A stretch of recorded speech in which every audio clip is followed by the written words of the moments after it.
안녕하십니까?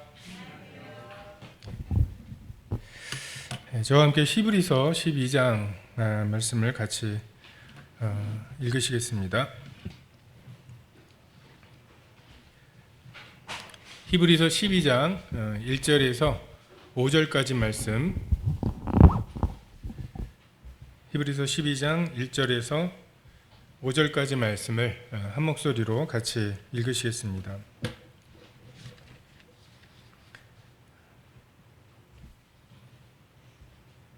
시작. 이러므로 우리에게 구름같이 둘러싼 허다한 증인들이 있으니 모든 무거운 것과 얽매이기 쉬운 죄를 벗어버리고 인내로써 우리 앞에 당한 경주를 하며 믿음의 주여 또 온전하게 하시는 이인 예수를 바라보자. 그는 그 앞에 있는 기쁨을 위하여 십자가를 참으사 부끄러움을 개의치 아니하시더니 하나님 보좌 우편에 앉으셨느니라.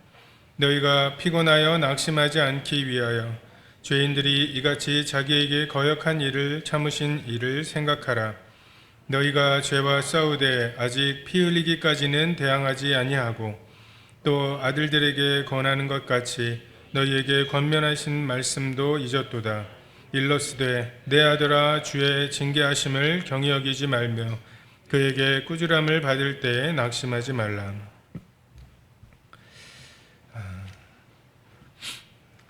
참 지금은 그 텔레비전이나 뭐 이런 것들을 볼 때 힐링을 많이 이야기하는 시대인 것 같습니다. 그리고 제 주변을 돌아봐도 참 많이 힘든 부분들이 많이 있는 것 같아요. 제가 전에 뉴질랜드 갔을 때에도 양 키워서 양을 되게 손쉽게 키우더라고요. 우리처럼 막 먹이고 이런 게 아니라 저렇게 양 키워서 뭐 GMP 3만 불 중에 한 1만 불 정도를 만들면 2만 불만 열심히 일해서 만들면 되잖아요. 그리고 뭐 땅 파서 석유가 좀 나오면 그것도 좀 괜찮을 것 같고, 근데 우리나라는 이게 뭐 그 땅 파서 나올 만한 것도 없고 거기다가 뭐 국방비로 이제 그만큼을 써야 되는, 자 이런 와중에 그 세계와 또 경쟁을 해서 그 물건을 또 팔아야 되고 참 이렇게 버거운 그 나라이기는 할 것 같다라는 생각이 듭니다. 이 히브리서의 이 편지를 읽고 있는, 그 편지를 받아서 읽고 있는 이 성도들도 뭐 우리와 비슷한 모습들은 아니지만 그 여러 가지 어려움들, 정말 이 집회를 끝나고 가서 당하게 될 또 어려움들, 회유, 그리고 그들이 외부로부터 받는 어려움뿐만 아니라 지금 이게 맞나? 라고 하는 그런 생각들, 이런 것과 참 치열하게 싸우고 있었고, 저도 이 히브리서를 읽으면서 또는 말씀을 준비하면서 좀 잘 위로를 좀 해줘서 좀 그렇게 하면 좋을 것 같은데 굉장히 좀 세게 말씀하신다라는 그런 그 느낌들을 갖습니다. 이 히브리서 12장에 또 11장부터 우리가 지난번에도 말씀을 읽었지만 믿음으로 살아야 한다. 그리고 믿음으로 많은 선진들이 그렇게 살아왔고 세상에 감당하지 못할 사람들이었다. 하나님께서 그들에게 기적적인 방법으로 어려움에서 그 건져내신 사건만 있는 것이 아니라 정말 더 나은 부활을 위해서 그 어려움을 피하지 않았던 이런 믿음도 있다는 것을 이야기합니다. 오늘 12장에서도 너희가 참 수고가 많다. 그리고 위로를 전하고 치유를, 힐링을 이야기하기보다는 그들에게 다시 한번 하나님께서 우리에게 주신 사명, 증인이죠. 증인의 사명을 감당해야 하고 그것을 위해서 우리가 좀 더 분투해야 될 것을 이야기합니다. 그래서 우리도 우리 자신에 대해서 좀 위로받아야 할 것이 있고 히브리서 10장에 나오는 대로 사랑과 선행을 격려할 필요가 분명히 있습니다. 하지만 내가 제일 불쌍한, 그리고 내가 제일 힘든 이러한 또 속삭임에는 우리가 그것은 아니다라고 말할 필요가 있는 것 같습니다. 1절부터 말씀을 보면 이러므로 우리에게 구름같이 둘러싼 허다한 증인들이 있다고 이야기합니다. 이걸 그 원어로 보면은 그 구름같이 허다한 증인이라기보다는 증인의 구름이 있다고 표현이 되어 있습니다. 그러니까 정말 우리의 사명은 그냥 본 것을 이야기하는, 내가 그것을 보았습니다. 맹인으로 있다가 나음을 받은 사람이 예수님에 대해서 사람들이 이러저러한 말을 할 때 대답하되 그가 죄인인지 내가 알지 못하나 한 가지 아는 것은 내가 맹인으로 있다가 지금 보는 그것입니다. 그 사람이 어떠한 사람인지 어떠한 일을 했는지 당신들이 말하는 그러한 것들을 내가 다 알지는 못하지만 내가 맹인으로 있다가 보고 있는 이것은 내가 말할 수 있습니다. 우리에게 필요한 것은 이제 그것이죠. 성령이 임하시고 그것으로 인해 권능을 받고 또 성령께서 하시는 내가 너에게 말한 모든 것을 생각나게 하시는 역사, 그리고 사람들 공회 앞에 잡히게 될 때 성령께서 친히 할 말을 주시는 이러한 것들, 그리고 주의 예수의 증거로 인해서 목배임을 두려워하지 않는 증인들, 이러한 사람들이 있을 때 예수님의 말씀, 예수님의 사역, 이것은 어떠한 어려움에도 상관없이 계속해서 전파가 되고 그 명맥을 근근히 유지하는 수준이 아니라 풍성해집니다. 생육하고 번성하여 충만하게 됩니다. 하나님께서는 예수 그리스도를 십자가에 못 박은 이 세상 가운데 이 소수의 성령님의 그 권능을 받은 증인들을 통해서 주님의 일들을 넉넉히 해가시죠. 예수님께서 처음에 이 땅에 오셨을 때에도 예수님을 경배하러 왔던 사람들은 헤롯 대왕이라든지 그 종교 지도자들이 아니라 그 양을 치던 사람들, 그리고 시므온이나 안나와 같이 그 성전에서 잠잠히 그 메시아의 오심을 기다렸던 그러한 사람들이었습니다. 그리고 그들을 통해서 예수님께서는 그분이 받으셔야 마땅한 충분한 영광을 받으십니다.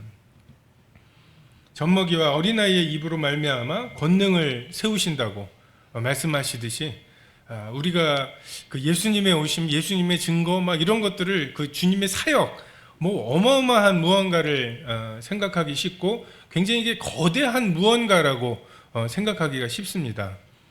정부가 교회가 모이는 것을 막 이렇게 핍박하는 이런 어려움들을 생각하고, 하지만 예수님이 전파되는 것은 우리가 우리 주변에서 만나는 그 옆 사람에게 내가 맹인으로 있다가 지금 보게 되었다고. 그 예수, 교회 믿는 사람, 지금 이 와중에 지금 막 교회 믿는 사람들이 한 짓들을 봐라고 막 이야기할 때 내가 예수랑 그 사람은 몰라도 내가 맹인으로 있다가 지금 보고 있다는 것은 내가 증거할 수 있다고. 그 증거면 충분하다는 말씀이죠. 하나님께서는 이 우리의 사명을 위해서 우리를 연단하시고 훈련하십니다. 먼저 모든 무거운 짐을 벗어버리라고 말씀하시죠. 이것은 그 다음에 나오는 얽매이기 쉬운 죄와는 조금 다른 것들입니다. 죄는 아닌, 악하지는 않은, 근데 무거운 것들, 거치장스러운 것들, 그것이 있습니다. 쉽게 달리지 못하게 하는 것들. 지금 우사인 볼트 같은 세계적인 운동선수들이 돈을 얼마나 벌겠습니까? 광고를 찍어서 버는 돈만 해도 꽤 되겠죠? 굉장히 최고급으로 되어 있는 바바리 코트 같은 것을 충분히 살 능력이 있겠죠. 하지만 100m 달리기를 할 때 그 바바리 코트를 입지 않습니다. 왜요? 이기려고 하기 때문에. 가하지만, 그것이 죄는 아니지만 우리가 이기려고 할 때 벗어버려야 할 것들이 있습니다. 죄를 버리는 것은 선악의 문제이죠. 선악을 알게 하는 나무 실과를 따먹지 말라. 이것은 묵상하거나 생각을 해보거나 할 것이 아니라 그냥 결단할 문제입니다.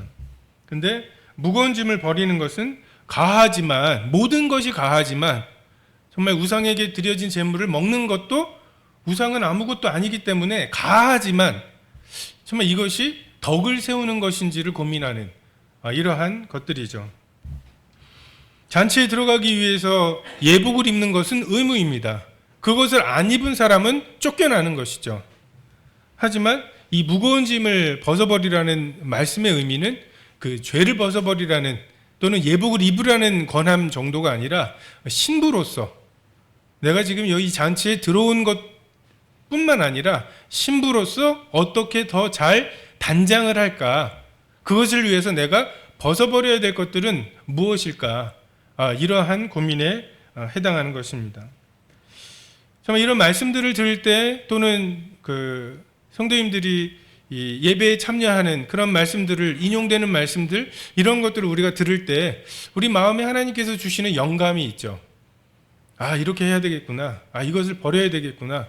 이렇게 하나님께서 우리에게 주시는 것들이 있을 때 쉽게 실제로 그렇게 하지 못하게 만드는 것들이 있습니다. 몸이 이게 둔한 거죠. 총성이 울리면 달려나가야 되는데 달려나가지 못하게 하는 거치장스러운 무언가, 그게 게으름이 될 수도 있고요. 여러 염려들이 될 수도 있고요. 그것들을 벗어버리는 것, 이것이 증인의 사명을 다시 되찾는 것의 첫 번째입니다.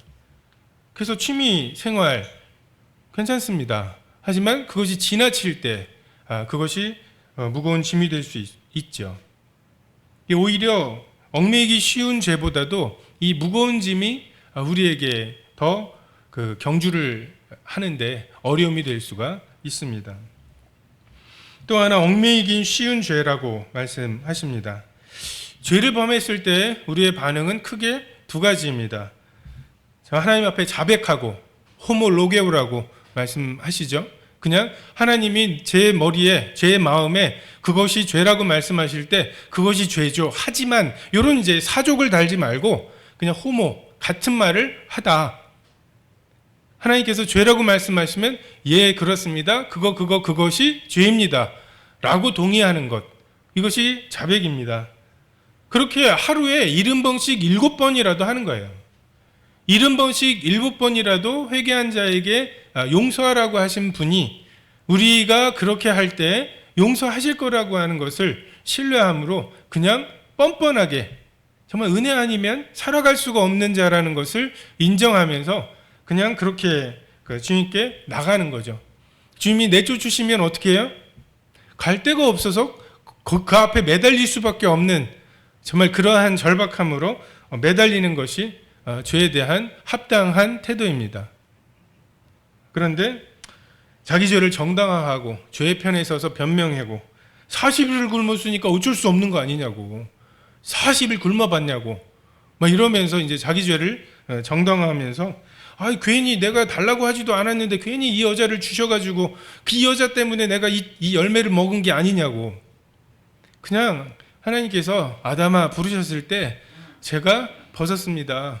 제가 부끄럽습니다. 제가 그걸 따먹었습니다. 라고 나가고 그 은혜를 구하는 것이 마땅한 자세이죠.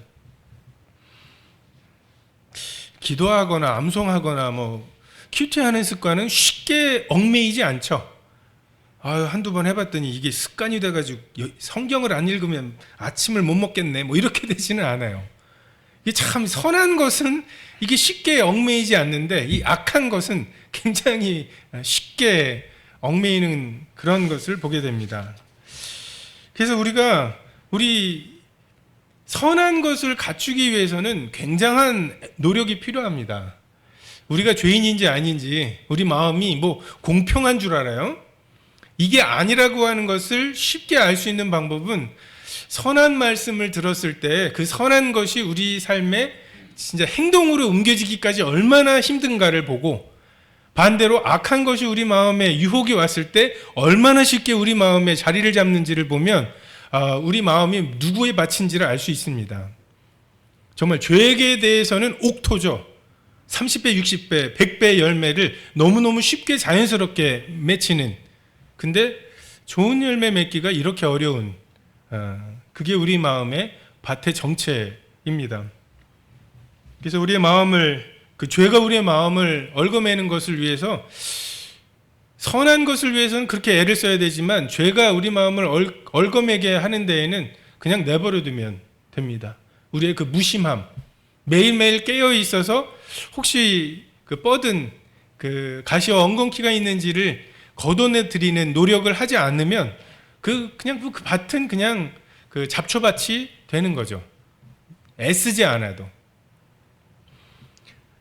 하나님께서는 죄가 들어오기 전에도 아담에게 경작하며 지키라고 명령하셨습니다. 경작해야 하고 지켜야 한다고. 무릇 지킬 만한 것보다 우리의 마음에 무엇이 들어오고 있나, 정말 무엇을 우리의 소망으로 갖고 있나, 이것을 매일같이 우리가 돌아보지 않으면 어느덧 우리 마음에 엉뚱한 것이 소망이 되어 있는, 비트코인이 얼마나 올랐는지가 소망이 되어 있고, 정말 정치가 어떻게 지금 변하고 있는지가 그 소망이 되어 있고, 지금 그 코로나 백신 퍼센트가 올라가는 게 이렇게 되면 이제 조금 지나서 사람들이 이제 그 우리 식당으로 좀 많이 오지 않을까? 이게 우리의 소망이 되어버릴 수가 있습니다.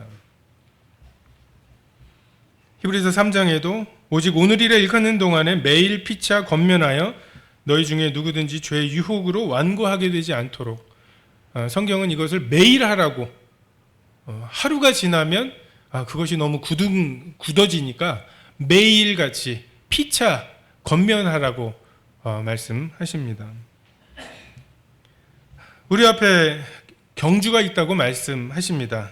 우리에게 배정된 경주가 있어요. 이 시대가, 또는 서대문 교회가, 또는 각 개인이 완주해야 할 그 계주가 있습니다. 지금 누구에겐가로부터 바통을 받았고, 이 바통을 또 누구에겐가 넘겨주기까지 우리가 경주해야 할 경주가 있습니다. 우리가 이 경주를 완주하는 것뿐만 아니라 상을 얻어야 되죠. 그러기 위해서 필요한 것이 법대로 경주하는 것입니다.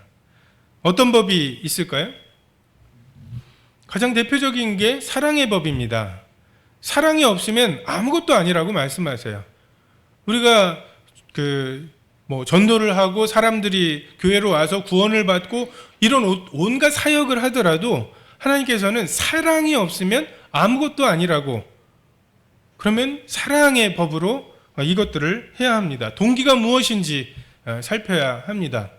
그리고 교회적으로 성도들을 무엇으로 동기부여해야 할지, 지금 이제 캠프를 저희가 준비는 할 것입니다. 그러면 그 캠프에 오게 된 동기가 무엇인지, 그리고 사람들을 초청하는 동기가 무엇인지, 이것이 중요합니다.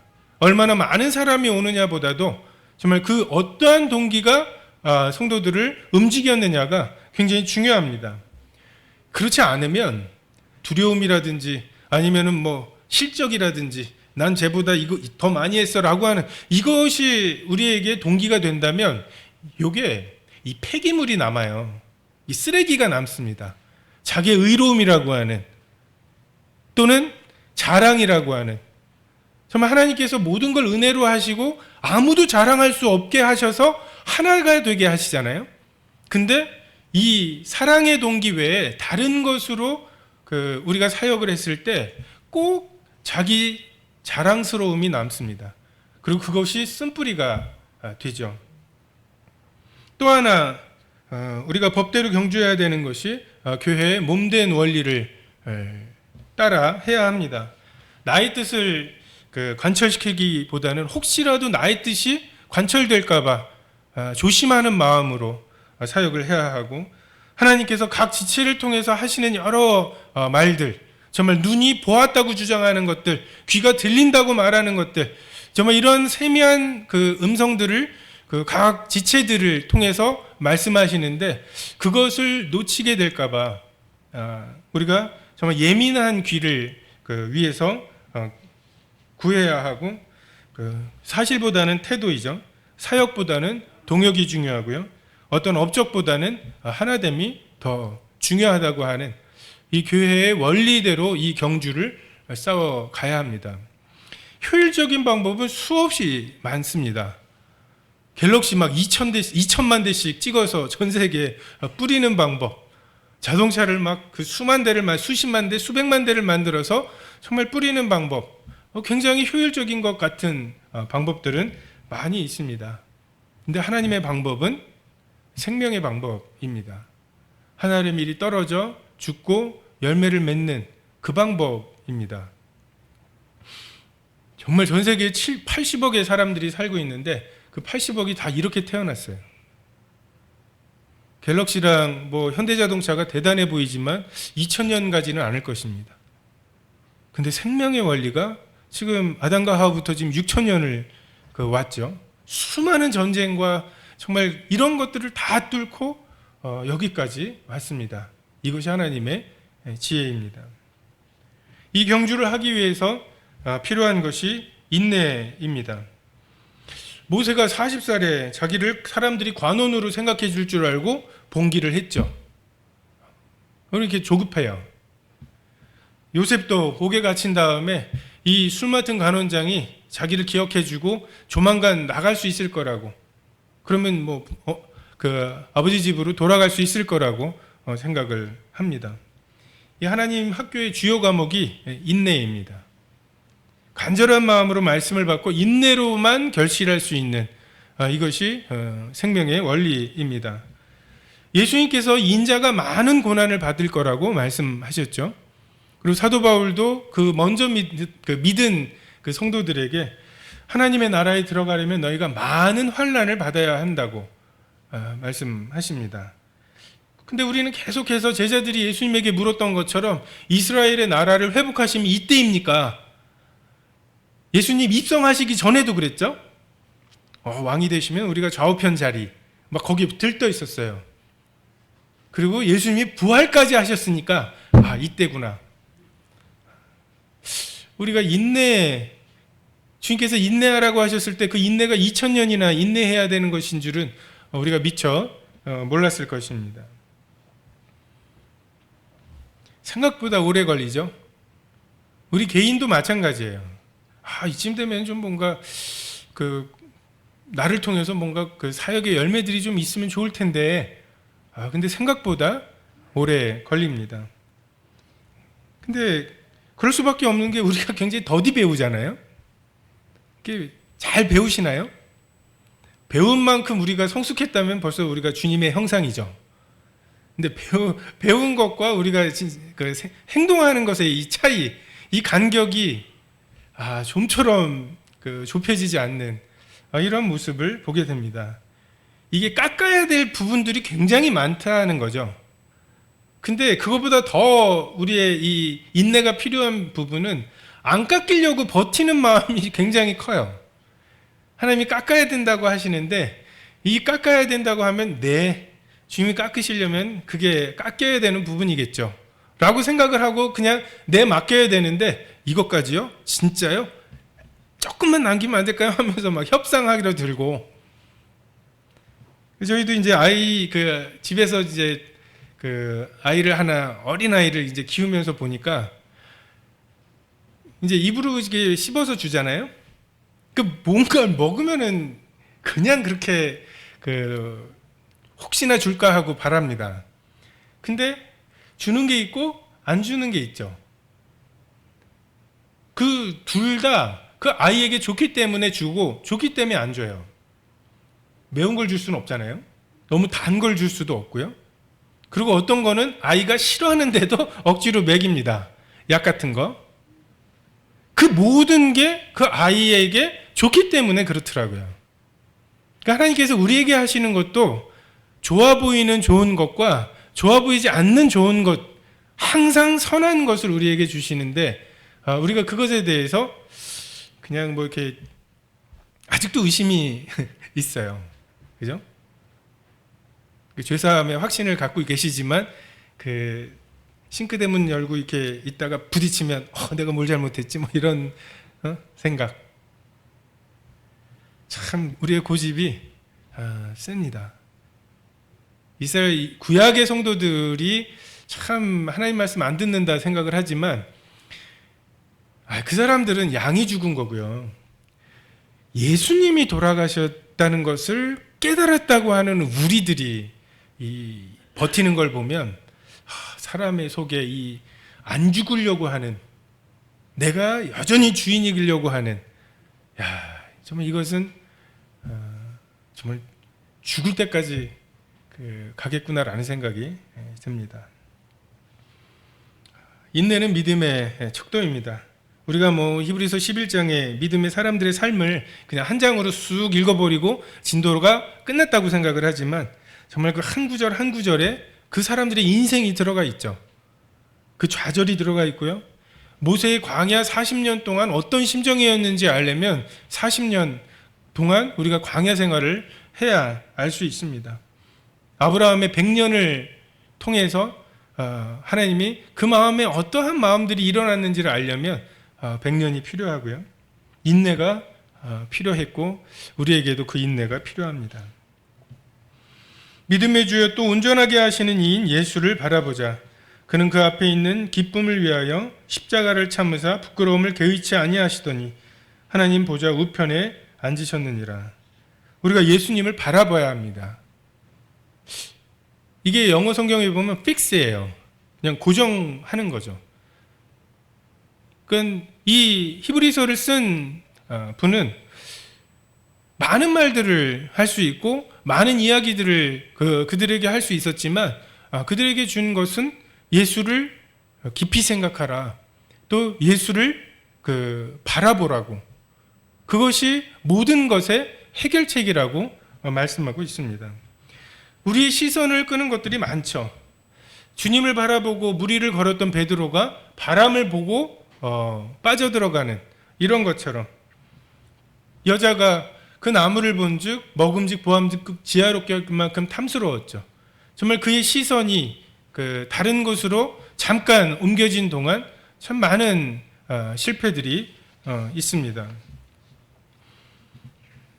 정말 우리 마음에 어떤 생각 하나가 들어와 가지고 이걸 내 혼자 힘으로는 끄집어낼 수 없는, 정말 내 마음을 장악해버리는 이러한 일들이 왕왕 있습니다. 세상의 염려와 재리의 유혹이 대표적으로 그러하죠. 정말 실시간으로 오르고 내리는 막 이런 것들을 볼 때 신문에도 보면은 무슨 비트코인 페인이라는 등 이런 얘기들이 나오잖아요.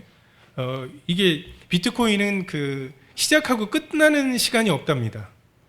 이게 주식시장은 그래도 시작하고 끝나는 시간이 있잖아요. 쉬는 시간이 있는데 이 비트코인은 24시간 돌아가기 때문에 이 잠을 이루지를 못하는,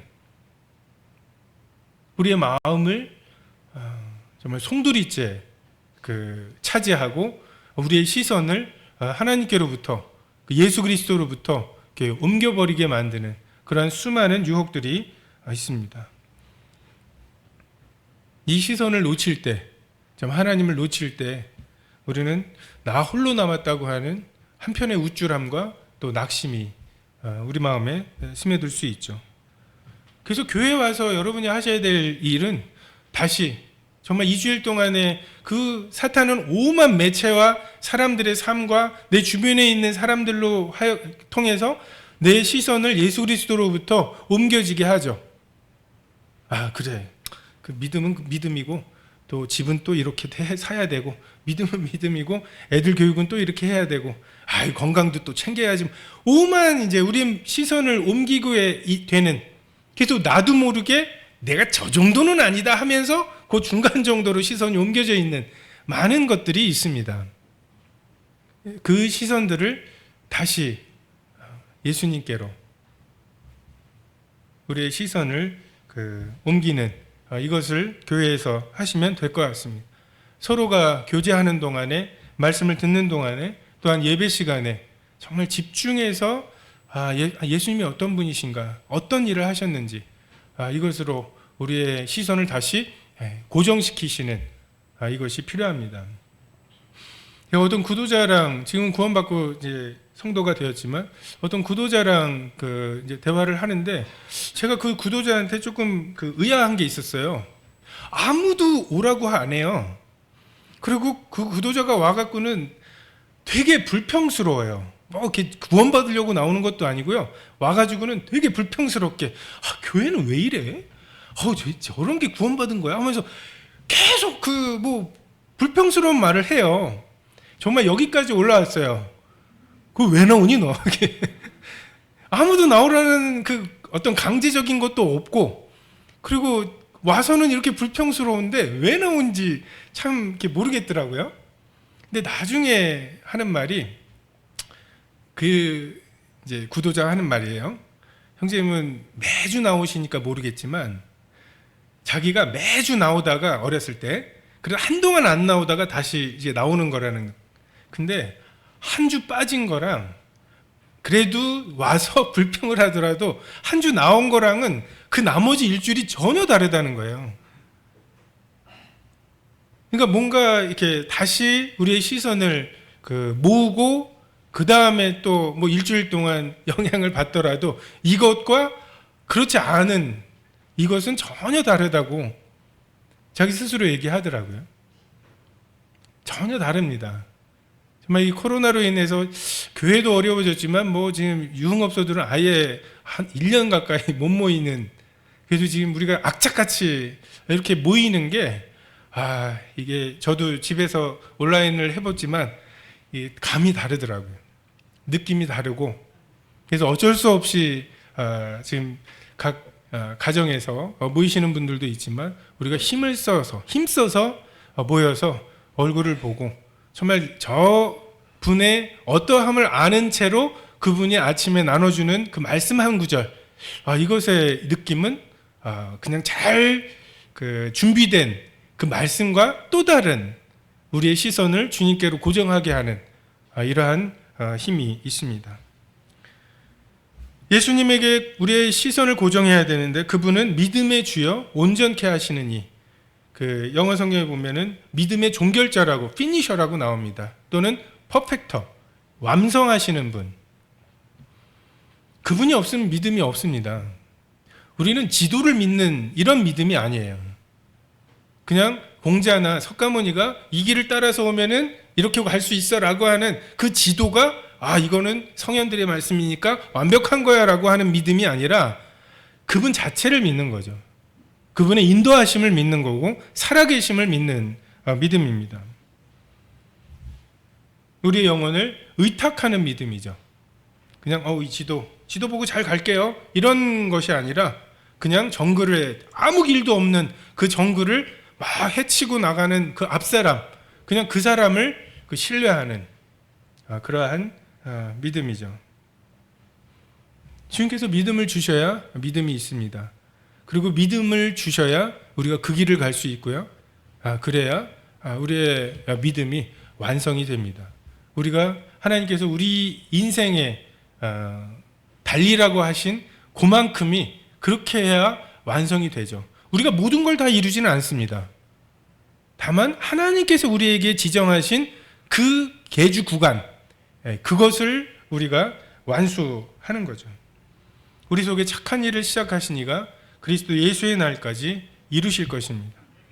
보아스가 룻을 아내로 삼기까지 쉬지 아니할 거라고 이야기한 것처럼 예수님께서 우리 각자에게 성령을 보증으로 주셔서 시작하신 그 착한 일을 어쨌든 이루실 것입니다. 예수님 그 앞에 즐거움을 위하여 십자가를 참으시고 부끄러움을 개의치 않으셨습니다.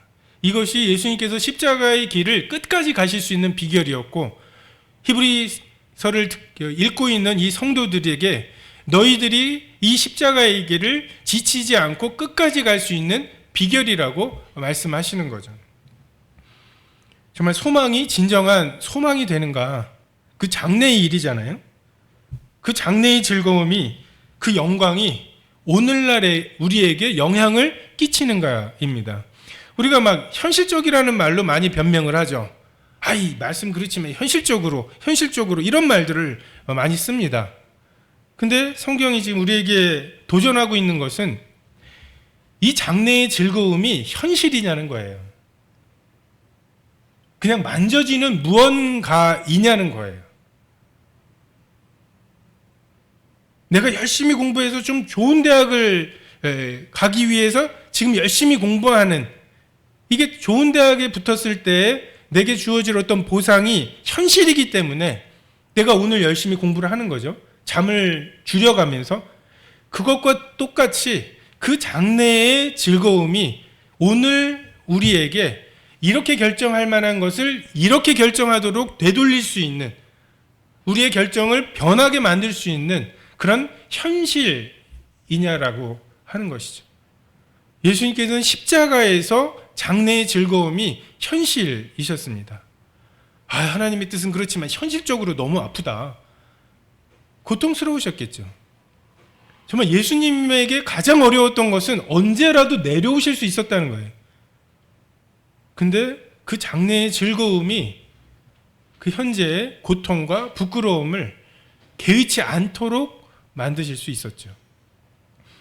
지금 우리가 한 40일 정도 지나면 이번 주 토요일이 D-40일입니다. 캠프를 준비합니다. 이 와중에 이 시국에 캠프 가자고 말씀하실 수 있겠습니까? 그 구도자들이 올까요? 괜히 말 꺼내가지고서 아우 너도 그런 애야? 라고 지금 사람들이 교회에 대해서 생각하고 있는 이제 그런 사람 취급을 받는 그런 부끄러움이 우리에게 그 장애가 되죠. 근데 정말 그 부끄러움을 개의치 않을 만한 즐거움이 우리에게 있느냐. 그래서 그 부끄러움에도 불구하고 캠프 가야 된다고. 그리고 내가 맹인으로 있다가 지금 보고 있다고. 이것을 전하게 할 만한 그런 행동을 하게 할 만한 동기가 되느냐입니다. 3절에 너희가 피곤하여 낙심하지 않기 위하여 죄인들이 이같이 자기에게 거역한 일을 참으신 자를 생각하라고. 피곤하죠. 이게 약해진다는 의미입니다. 우리를 피곤하게 하고 약하게 만드는 것들이 있습니다. 한마디로 연료가 아닌 것으로 자동차를 움직이려고 할 때 자동차가 자꾸만 고장이 나는 그런 것 같아요. 하나님께서 우리에게 믿음, 소망, 사랑, 정말 이것은 인간을 만드셨을 때 이 연료는 노폐물이 없어요. 폐기물이 없어요. 쓰레기가 남지 않는 이러한 에너지입니다. 그 소망이 우리를 이끌어갈 때, 정말 사랑이 우리의 동기가 될 때, 정말 우리는 피곤하지 않게 일할 수 있습니다. 예수님께서 사마리아 여인을 만나시고 제자들이 먹을 걸 갖고 왔을 때 말씀하시죠. 나에게는 너희가 알지 못하는 양식이 있다고. 아버지의 뜻을 이루는 것이 내 양식이라고. 사실 이게 없어서 우리가 피곤한 거고 이게 없어서 우리가 약해지는 것입니다. 참 잘 먹고 잘 쉬고 하는데도 우리 삶에 피곤함이 있는 것은, 우리가 약해지는 것은 하나님의 뜻을 이루는 양식, 이것이 정말 양식인데 그 양식이 없는 약함을 말씀하시죠. 우리 연민이 우리를 약하게 합니다. 우리 스스로를 굉장히 불쌍하게 생각하고 사랑하라고 명령하시면 이제 그 사랑을 사랑하라는 명령에 따라야 하는데 사랑을 마음을 안 주셔서 못한다는 막 이렇게 변명을 하고, 분투하라는 말씀에 나만 홀로 남았는데 하면서 왜 이걸 못 알아주시냐고, 내가 얼마나 열심히 했는데 이걸 못 알아주시냐고 하나님을 원망할 때 우리 마음에 나약함이 생기죠. 낙심하기도 하죠. 용기를 잃기도 합니다. 몇 번 실패하고 나면 다시 안 하는. 그래서 태국에서 그 코끼리들 조련하는 걸 보면 아주 어릴 때에 쇠사슬로 묶어 놓으면, 그래서 그 어릴 때 쇠사슬로 쇠사슬에서 벗어나려고 애를 써보고 나면 안 되잖아요. 그러면 나중에 등치가 산만해지잖아요. 5톤 정도 되는.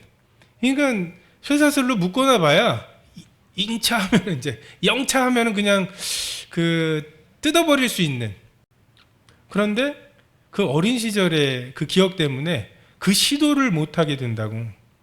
이제 우리에게도 그런 면들이 있죠. 정말 모세가 40살에 이제 준비도 잘 돼 있고 뭐 군사적으로나 말로나 이렇게 해서 내가 하면 되겠다. 제일 자신 있었을 때 좌절을 했어요.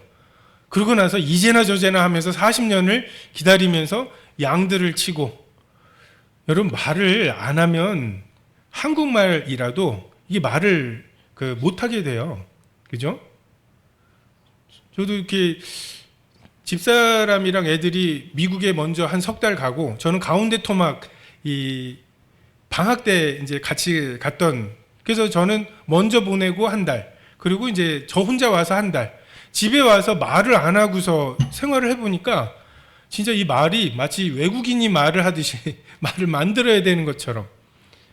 그래서 그 모세가 80에 제가 혀가 둔하다는 말이 그냥 겸손의 말은 아닌 것 같아요. 이 양이랑 무슨 말을 하겠어요? 생각은 많이 할 수 있어도. 근데 늙고 입술도 둔하고 그 세력도 없는 모세가 80에 이제 다시 도전해야 되는, 철제무기와 견고한 그 성읍들과 안악자손들이 있는 정말 그 곳에 들어가서 정말 그들과 맞서 싸울 생각을 하고, 철병거면은 요즘으로 따지면은 탱크죠. 아니 말이 이끄는 철병거가 막 오는데 뭐 어떻게 버티겠어요.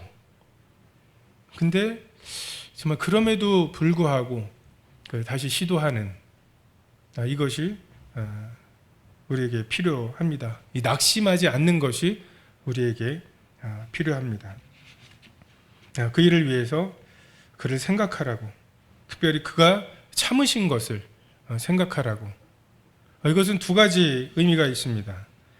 우리가 죄인 되었을 때 거역하신 분을 생각해 보면, 우리가 지금 그 자녀로서 정말 그분을 위해서 살려고 할 때 실패하는 것들에 대해서 주님이 충분히 참으실 수 있다라고 하는 이런 의미이기도 하고, 또 한편으로는 그분의 참으심을 잘 봐라. 그리고 우리도 그렇게 참아야 한다. 인내해야 한다. 그래서 한편으로는 그분의 참으신, 죄인들을 참으신 그 성품을 힘입으라는 말씀과, 또는 그분이 참으시고 인내하셨던 것을 본받으라는 두 가지 측면이 있다고 생각이 됩니다. 우리에게 하나님께서 예수 그리스도를 통해서, 그분의 삶을 통해서 이러한 본을 보이셨죠. 너희가 죄와 싸우되 아직 피 흘리기까지는 대항하지 않았다고. 충분히 싸웠는데요. 힘든데요. 지금 집에서 쫓겨났는데요. 지금 이런 이제 자기 자신에 대한 어떤 힘든 것, 연민들 말하려면 말할 수 있습니다. 근데 피 흘리기까지 했느냐고 물으시는, 견고하고 흔들리지 말며 항상 주의 일에 더욱 힘쓰라고 하시는 말씀이 그 고린도 교회 같은 그런 교회의 성도들에게 주님께서 하신 말씀이죠. 5절에 아들들에게 권하는 것 같이 너희에게 권면하신 말씀도 잊었도다. 일러스되 내 아들아 주의 경계하심을 징계하심을 경히 여기지 말며 그에게 꾸지람을 받을 때에 낙심하지 말라고. 한편으로 보면은 주님 좀 너무 가혹하게 다루시는 거 아닌가. 우리야 지금 그래도 편하게 주님을 섬기고 있죠.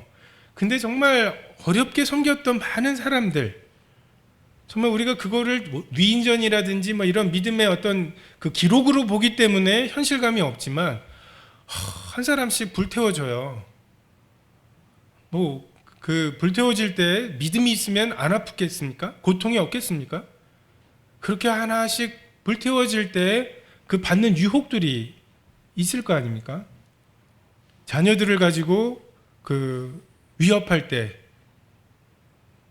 그 마음의 흔들림이 없었겠습니까?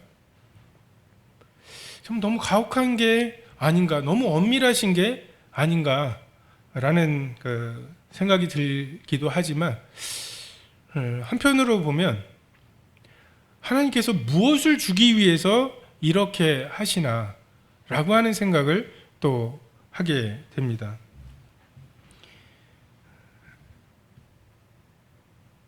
여기서 징계라고 하는 이 단어는 그 영어로 보면은 그 훈련, 연단 이라는 의미가 있습니다.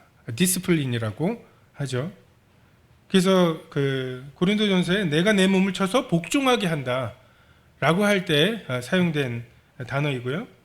아비들아 너희 자녀를 노엽게 하지 말고 주의 교훈과 훈계로 양육하라고 할 때, 그리고 모든 성경 하나님의 감동으로 된 것으로 교훈과 책망과 바르게 함과 의로 교육한다라고 할 때 사용된 그런 단어입니다. 다시 말해서 하나님께서는 우리들을 훈련시키신다는 거죠. 연단하신다는 거죠. 피 흘리기까지 싸우도록, 증인의 역할을 할 수 있도록, 지금의 상황에서 만족하지 않도록 우리를 계속 채찍질하시고 격려하시고 하시는 이러한 모습을 보게 됩니다. 모세가 태어났을 때 이미 모든 남자아이들을 다 나일강에 던지라고 하는 그런 혹독한 시기였습니다. 근데 그 후로 80년이 더 필요했어요. 80년 동안 얼마나 많은 아이들이 죽었을까요? 근데 80년이 더 필요했습니다. 말라기 이후에 400년이 침묵이 있었고 그 와중에 수많은 정권이 바뀌면서 이스라엘 백성들은 많은 핍박을 받았죠. 그리고 지금 우리가 2000년이 주님 다녀가신 지가 2000년이 되어 갑니다.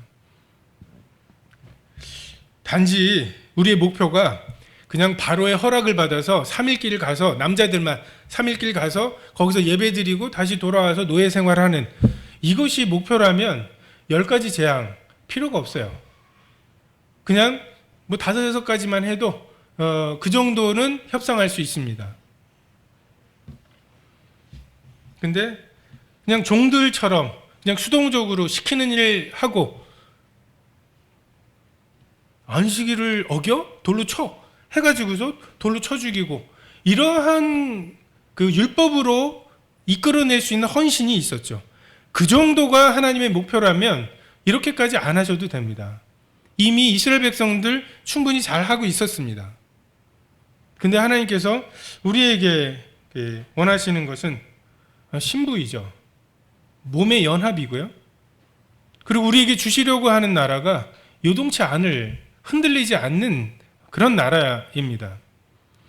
다시 말해서 사람을 다루시는 것이 지금 다른 거죠. 삼성에 들어갔는데 뭐 계약서를 잘못 써가지고 한 50억 정도의 손해를 끼쳤다. 이거는 해고되는 것은 물론이고 고소를 당하겠죠. 근데 이재용 씨 같은 경우는 어때요? 상속자입니다. 삼성이라고 하는 그룹을 상속할 사람이에요. 이 사람에게 복사해와. 복사를 왜 이게 줄이 안 맞잖아. 이런 걸 시키진 않는다는 거죠. 굉장히 혹독한 걸 시켜요. 그리고 아예 사업을 하도록 하고 자기 책임하에서, 그리고 그것이 망하더라도 그걸로 수백억의 손해가 나더라도 상속자는 그렇게 연단을 하는 것입니다. 성경은 우리가 당하는 고난에 경한 것이 장차 받을 영광에 중한 것과 좋게 비교할 수 없다고 말씀하세요. 하나님이 너무하신 게 아닌가라고 하는 것은 하나님이 장차 주시려고 하는 것을 모르기 때문에 그렇습니다. 그 장차 즐거움이 무엇인지를 모르기 때문에 그렇죠. 그리고 그것을 알 수 있는 유일한 방법은 믿음의 주에 온전케 하시는 이이신 예수님께서 우리 마음에 무엇인지, 그 장래의 즐거움이 무엇인지를 믿음으로, 소망으로 비춰주셔야 우리가 알 수 있는 것이죠. 그리고 그것을 비침을 받은 사람은 도저히 못 본 사람과 같은 삶을 살 수 없게 하시는 것, 이것이 믿음으로 구원하시는 하나님의 방법입니다. 너희가 잃은, 히브리서 12장 22절에 그러나 너희가 잃은 곳은 시온산과 살아계신 하나님의 도성인 하늘의 예루살렘과 천만 천사와 하늘에 기록된 장자들의 모임과 교회와 만민의 심판자이신 하나님과 및 온전하게 된 의인의 영들과 새 언약의 중보자이신 예수와 및 아벨의 피보다 더 나은 것을 말하는 뿌린 피니라. 우리가 여기에 이르러야 해요. 우리가 여기에 도달해야 합니다. 요동하지 않을 나라를 상속하시기 위해서 요동할 것들, 흔들려야 할 것들을 흔드시는 때예요. 예전에 한번 흔드셨고요. 그리고 하늘까지 우리가 소망하고 있는 많은 것들, 모래 위에 얹어져 있는, 비가 오고 바람이 불고 창수가 날 때 우리를 가려주지 못할 것들인데, 지금 그것에 우리가 소망을 두고 있는 것들을 하나님이 은혜로 다 흔드시는 때예요. 다 무너뜨리시는 때예요. 지금 바람이 불고 창수가 나고 하면 내게 소망이 없다는 것을 알게 하셔서 반석 위에 건축하게 하시는 이러한 때입니다. 흔들리지 아니하는 나라를 받았으니 은혜를 받자. 은혜를 받으십시오. 우리에게 흔들리지 않는 나라, 이 나라가 예비되어 있고 하나님께서는 그 나라에 합당한 상속자로 우리를 삼으시기 위해서 이렇게까지 연단을 하시는 거예요. 이제 됐다, 이제 충분하다고 말하지 않으시고 이것까지, 피 흘리기까지 요구하시는 것이죠. 하나님께서는 모든 사람과 더불어 화평함과 거룩함을 따르라고 교훈하십니다. 이것이 없이는 아무도 주를 보지 못하리라. 이것이 우리가 경주하는 경주의 또 다른 규칙입니다. 참 이게 쉽지 않아요. 이 화평함을 줬는 게 어렵지 않습니다. 타협하면 돼요. 세상 사람들과 그냥 타협하고 그들이 원하는 것을 그대로 하면 화평할 수 있어요. 근데 거룩함이 훼손되죠.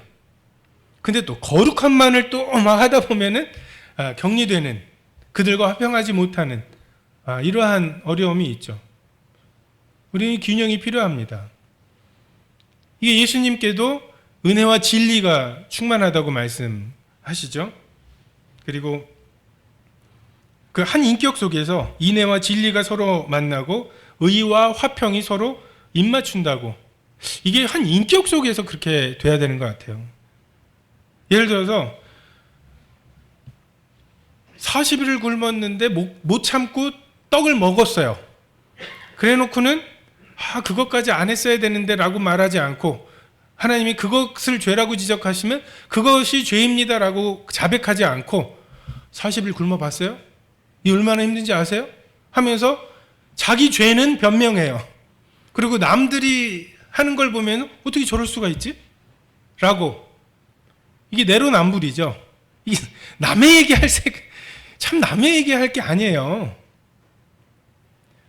정말 자기의 죄는 변명하고 남의 죄에 대해서는 가혹하게 하는 것, 이것이 우리 속에 있는 의와 화평함과 거룩함, 하나님의 사랑과 공의가 어긋나는 본이라면, 예수님께서는 40일을 굶으시면서도 그 유혹을 이겨내셨잖아요. 자기 자신에게 굉장히 엄격하게 적용하시죠. 하나님의 의로움을. 근데 그 의로움으로 제자들을 대하시거나 죄인들을 대하시지 않죠. 야, 나 40일 굶었는데 이거 안 먹었거든? 니네는 지금 몇 끼나 굶었어? 라고 말하시지 않는단 말이에요. 하나님, 예수님이 그걸로 우리를 정죄하기 시작하면 정말 아무도 답이 없어요. 근데 예수님은 자기 자신에 대해서는 완전한 하나님의 법, 완전한 율법을 적용하시고, 우리에게는 자기가 시험을 받아 고난을 당하셨은즉 시험 받는 자들을 도우시는, 나도 굶어봤어. 진짜 배고프더라. 배고프지. 그래서 이 오병이어를 만들어 먹이시고 우리의 짐을 지시는 거죠. 내가 굶어봤더니 배고프더라 하면서 그것으로 40일까지는 되더라 뭐 하면서 하지 않으시고, 이게 의로움과 그 화평이 만나는 거죠. 의로움은 나에게, 화평함은 타인에게. 이게 우리가 화평함과 거룩함을 동시에 만족시킬 수 있는 비결이라고 생각이 됩니다. 레위기에 보면 정한 짐승에 대해서 나오죠. 먹을 수 있는 짐승, 굽이 있어야 돼요. 그냥 떠다니는, 바닥에 앉지 않는 동물들이 아니라 굽. 그래서 이 땅에 속해 다니기는 하지만 그것으로 구별되는 비늘이 있어야 되죠. 물 속에 다니긴 하지만 비늘로 물과 자기가 구별되는, 그래서 격리되어야 하지 않아야 하지만 격리가 아니라 그 구별된 이 균형을 우리가 잘 살아야 합니다.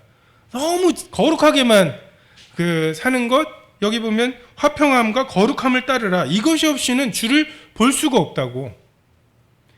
여러분 막 굉장히 거룩한 거 뿌듯하세요? 근데 사람들하고 지금 엉망이십니까? 그럼 주님을 볼 수 없습니다. 그 거룩함만으로는 주님을 뵐 수가 없어요. 100% 인간이시고 100% 하나님이신 이 예수님을 통해서 하나님이 자신을 계시하셨죠. 우리에게도 정말 이 세상 사람들 가운데 화평함과 하지만 거룩함을 지키는 이 두 가지의 균형이 없이는 그 주님을 뵐 수가 없습니다. 그래서 이러한 균형을 끊임없이 고민하시고 그냥 비둘기처럼 순결하기만 하면 될 거라고 생각하지 마시고 뱀처럼 지혜로워야 할 것들을 생각하시고, 또 반대로 뱀처럼 지혜롭게 그냥 세상에 잘 맞춰서 사는 것만 그거면 충분하다고 생각하지 마시고 비둘기처럼 순결함이 어디 있는가. 그래서 우린 좌로나 우로나 치우치기가 쉬워요. 왜요? 쉽거든요. 아니 이게 뭐 하나님 말씀 아니야? 라고. 근데 화평함과 거룩함을 따르라고, 이것이 없이 아무도 주를 볼 수 없다고 하시는 말씀에 우리 마음을 둘 필요가 있습니다. 그래서 참 주님을 깊이 생각하시고 주님께 우리의 시선을 고정하셔서 주님이시라면 어떻게 하셨을까라고 하는 질문에 하나님께서 성령을 통해서 주시는 영감을 해답으로 한 걸음 한 걸음을 가시기를 바랍니다. 기도하겠습니다.